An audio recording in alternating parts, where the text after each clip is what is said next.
श्री गुरुदेव दत्त भगवान की जय. भगवान दत्तात्रयाचा ना दत्त होता. ब्रह्मा, विष्णू आणि महेश या तिन्ही देवते मिळून माता अनुसयाच्या दर्शनाकरता अवतार झालेला आहे.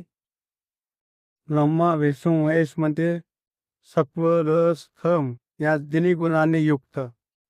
दुसरा असं देव, तेज आणि धर्म याची जाणीव देणारा हा भगवान दत्तात्रयाचा अवतार आहे. भगवान दत्तात्रयाने 24 गुरु केले. ते केवळ आपल्या स्वतःच्या अधिक विचाराकरता किंवा जे काही या विचाराला अडथळा करणारे असतात, काही जे गुरु जाण्याकरता आहे का.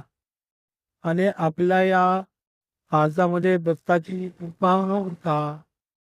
त्यामध्ये आपल्या जातीने महाजगुर नरसेला स्थान प्रयागला बुट्टी लावतात, तोडला भिक्षा भाजतात आणि तिथं मैसरकामच्यामध्ये निश्चित फक्त वास्तू तिथं तांबूल श्रवण करतात. आणि गिरनारला तिथं तपश्चर्या अनुष्ठान हे सर्व गिरनारला करतात. आणि माहूर निर्द्रे देवळी अशी एक आख्यायिका आहे.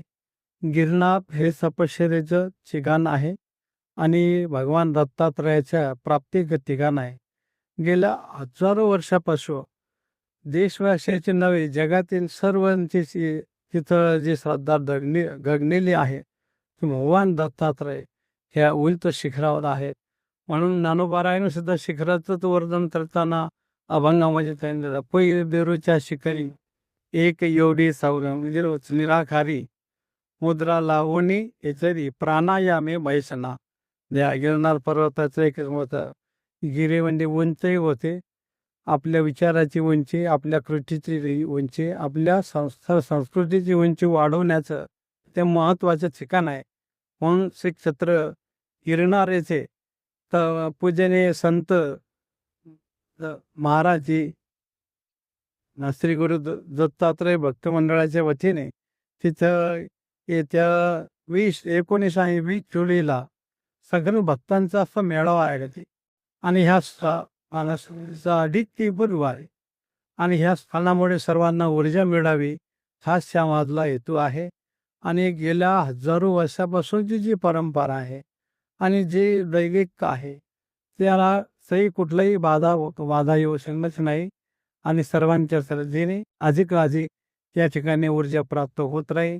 मी भगवान दत्तात्रयाच्या चरणी आम्ही विनम्र प्रार्थना करतो. आणि सर्व दत्त भक्तांनी हा जो कार्यक्रम प्रोदर आहे त्या सर्व दत्त भक्त मंडळाचं आम्ही दत्त मंदिर देवस्थानच्या वतीने आणि भक्त मंडळाच्या वतीने अभिनंदन करतो.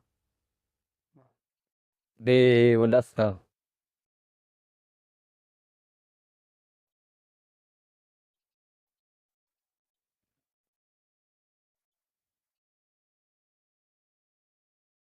यायची झाल्यानंतर